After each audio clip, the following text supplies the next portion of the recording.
Hey guys, my name is Helen Cheuck and I'm the VP of HR for Gyro. So what does my company do? Gyro is a global B2B marketing agency, and we basically specialize in B2B, which means business to business. So we market to businesses that sell and make products for other businesses.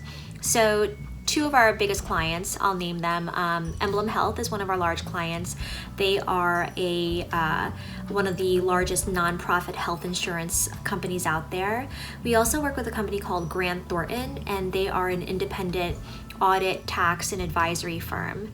And another one is Grainger, which is a Fortune 500 industrial supply company. So we are a marketing agency. We do a number of things from content development to creative development, creative design. We will help the organizations with their websites, create logos, print design, out-of-home design, etc. We help with brand storytelling, communications, PR and social, media, all that stuff. So we kind of do it all. And so, a little bit about me as a VP of Human Resources at Gyro. What are some of my responsibilities? So, as the head of HR, I would say that I'm really ultimately responsible for the people strategy of the company. And so, at the end of the day, what am I responsible for? A big part of that is making sure that our employees are happy and engaged. So it's kind of a cool job because it's been proven, obviously, that happy employees also results in more productive and successful companies. So I am really working with my leadership team in a number of ways to ensure how we can kind of tackle that on a day-to-day basis. So one of the many things that I may be doing is working with my talent and development team. They focus on learning and development. So really working with them to customize like an annual curriculum of what are the different trainings that we should be rolling out for our employee staff to continue to develop them and really keep them engaged and making sure that they are growing in their careers. Another way that I might be working with my leadership team is also in identifying top employees within the company. So that I do that in a number of ways through working with them in rolling out annual performance reviews, providing counseling and coaching in how to consistently provide feedback on a day-to-day basis. And also just, in identifying who our top performers are, I'm able to really help managers create and customize meaningful career paths for each of our employees. And another way that I, work with my leadership team as an HR professional is I'm also continuously surveying our employee population to understand how are our employees feeling about all the things that we have for them, from benefits to culture to management, communications to compensation, all of those things to really see how are we tracking? How are people feeling? Are they engaged? What are the development areas? What are the strengths that we should continuously be prioritizing to ensure that we are always improving as an organization? So there's definitely a lot more to it than that. I do feel like as a head of HR, you kind of are involved in every facet of an employee's life cycle at the company, but those are just a few things to name. In answering the question, what education and general skills are needed for your profession? For the most part, I think that being part of human resources or entering the field of human resources, you can probably do so in a number of ways. I've certainly met a number of professionals who've been able to get into the field with just a bachelor's degree. I myself have got my foot in the door with a bachelor's degree as well, but I know that for certain levels you will need to, especially as you are getting more advanced, you might be required to get some sort of master's, and that's probably more so for senior level careers, but I know certain organizations do require a master's degree, so I think it really depends on the level that you're applying for and also the company that you're applying for. But for me, I graduated with a bachelor's in sociology. I didn't actually know what I wanted to do when I graduated, but I knew that I really just generally had an interest in people and social dynamics and psychology, even a little bit, and just understanding more about behaviors of people and culture. So HR kind of happened to be like a natural fit. I didn't really know too much about it when I was in school, back when I had graduated, but I think that there's a lot more information out there right now at universities that you can definitely look into. I would say the skills needed for human resources, there are so many different skills, but I think for sure you have to have really strong people skills. And what I mean by that is, someone who just has really high emotional intelligence. And that's not so EQ. And that's something that you can definitely develop on. Really great communications, verbal and written communications. Social dynamics for sure. That's part of the people skills, being able to hold a conversation and really kind of engage and build trust when you're talking to people. And of course, there's also the basic skills of, if you are great with Microsoft Excel, PowerPoint, those are different tools that we use on a daily basis because we are consistently running reports on people data, as well as putting together presentations to either showcase people data or showcase, results from findings in surveys and whatnot. So those are two things that can definitely be honed and learned right now. And also just having a really good eye for analysis and attention to detail. So it's kind of like a very general suite of skills that are necessary, but I think the people skills and communications is most critical for this career and this profession. So in answering the question, what are your tips for working and learning remotely? Because I understand so many of you as high school students are now working remotely due to the pandemic and probably will be taking on internships that require you to work remotely. So I think I'm going on week 7 of working remotely. This is the longest I've ever had to work from home. Luckily enough, in my field and the companies that I've always worked for, I've had the luxury and the privilege to be able to have a flexible schedule where I was always able to work 1 or 2 days a week from home, given my schedule. But I would say that I've definitely picked up on a few tips since I've been able to work from home for the past 6 weeks straight.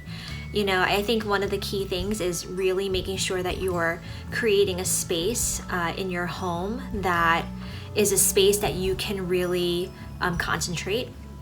So dedicating this space, and I'm not talking like your bed, although that's super comfortable and everyone probably wants to work on their bed, but really finding like a desk, a space that your mind kind of just triggers and knows like, okay, this is the place where I'm going to work and I'm going to be productive. So I think it's creating a space for that in your home so that your mind just knows like, this is where I go to do work. And I think also what's really important is surrounding yourself with things that that bring you energy and bring you happiness. So I have a desk space that I work at.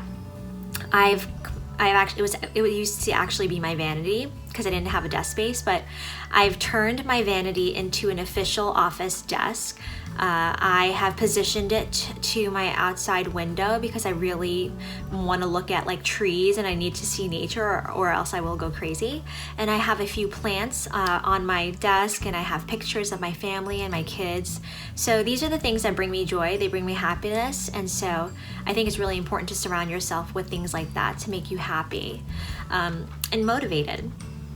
Another thing is I think that you need to definitely ensure that your technology is good to go. And I'm talking, make sure that you're in a good spot that has Wi-Fi. Make sure that your laptop and or computer is, set up appropriately. And these are all basics, but being that I am now working remotely and I'm not near an IT team to help me out, I'm realizing how important these little things are in your day-to-day for your livelihood. Making sure that you are using technology, video conferencing technologies as much as possible to stay engaged and connected. So it might be with your teachers or your new manager if you're an intern, making sure that you are checking in, or if it's messaging apps or whatever it may be, just making sure you have all of that together. Another thing I will say is that I have been taking a lot of notes in my notebook. So I've gotten 2 new notebooks and really awesome pens from the store Muji. If you know Muji, they have awesome pens, and I need to go and stock up when I possibly can. But just making sure you have like the right equipment at your desk and technology. And the last thing I'll say is making sure that you are taking the time for yourself. And I mean, taking breaks when needed, penciling that in, getting up and walking around, because if that's what you need, go and do it. And I think studies have shown that taking breaks throughout the day is actually going to help you improve your productivity and your probably your sanity. So making sure that you are taking the time to do that. And so another question I want to answer here is, how has your job and industry been affected by the pandemic? So, I think the pandemic has really impacted all industries to some degree. As a marketing agency that really relies on other businesses for our own livelihood, obviously as our companies and our clients are impacted, that also impacts us in terms of the budgets that we're working with alongside them. But I think that what's really been exciting during this time with my company, as well as probably other marketing agencies or just companies in general, is just really being able to see and work with our clients in how they can pivot very quickly throughout this time. We've been working with our clients to really guide them and counsel them on really like how are they going to react as a business in light of this whole pandemic, and how are they going to really show that, or maybe just even counseling them on the importance of really stepping up in this time. Because I'm sure if you've seen the news and or saw on TV and whatnot, you're hearing more about different brands that are really stepping up and helping. And this is such a critical time for brands to be doing so, because it's going to really stick in consumers and businesses' minds on who are the brands that are showing up and who are the brands that are not. So some of the brands I'm thinking of that we don't work with personally, but that stick in my mind in terms of really being able to pivot during this time frame is Dyson, which is historically they make household appliances. They've now pivoted to make ventilators for hospitals because there's a shortage worldwide. And I know the L'Oreal, which is a global world renowned beauty company. They've started making hand sanitizers. And Crocs, which is those comfortable shoes with all those funky holes in them that come in all colors that we love so much. They've donated a ton of Crocs and shoes to hospital workers. So we don't work with these types of brands, but we work with businesses, especially within the healthcare space. So we've really been working to counsel them on different campaigns and kind of just showing highlighting the different awesome things that they're doing for their other businesses. And so, myself, how my position or how my profession has actually been impacted by the pandemic, I'll say, I've honestly been busier than ever. I think that during this time where we're dealing with kind of this pandemic crisis that no one in our day and age has ever had to deal with, employees have been really looking to human resources for support and guidance. So I've been working very closely with my leaders to effectively just communicate what exactly is going on, whether it's new policies on how we're all working from home, the different technology resources we have available to them, the different resources that they can kind of turn to if they're really having a tough time, they're struggling, from a health and benefits standpoint. So, just day in and day out, and also just identifying programs within my company on what we can do to further support. At Gyro, we actually rolled out a grassroots program called Gyro Buds, which is like an ambassadors program. It's like a peer-to-peer ambassadors program where you can really enroll and see who and meet with other employees as part of Gyro as someone to connect to informally. So, if you're having a bad day, if you're kind of in a funk, you can connect with one of your Gyro buds and you can have like a coffee virtual chat with them, or you can set up, I think that they're setting up like a happy hour just to connect virtually through Zoom.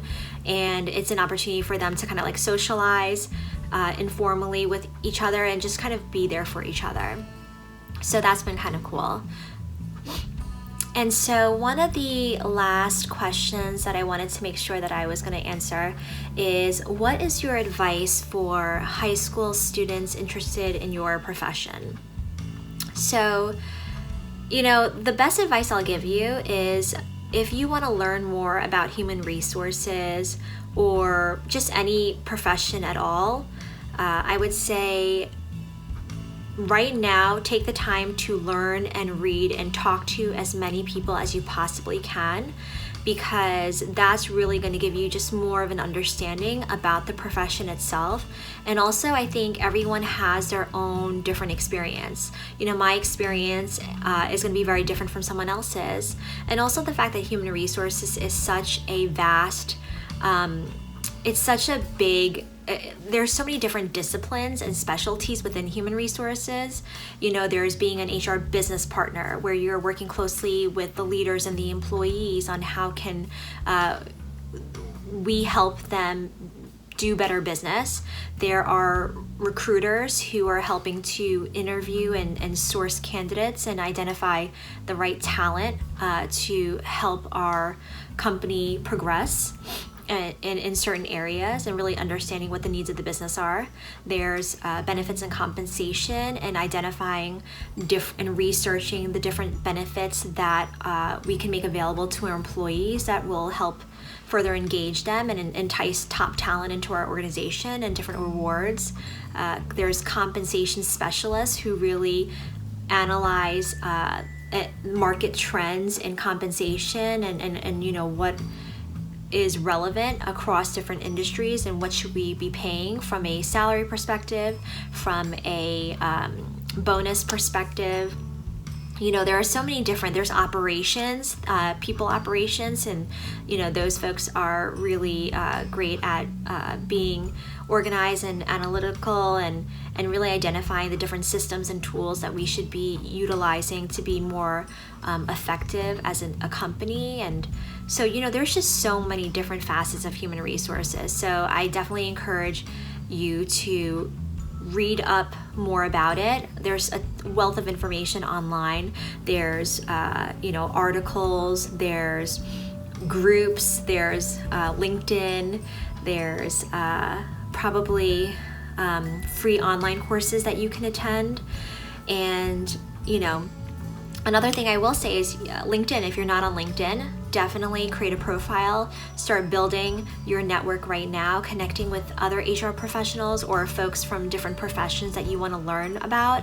And as you're asking to invite people to connect with you, put in some context in the invitation note that you would love to connect with them because you want to learn more about their profession, and see if they'd be willing to chat with you. But yep, it's all about talking to people and learning as much as you can, and networking. So it's been great chatting with you, and I hope you were able to learn a little bit more about human resources.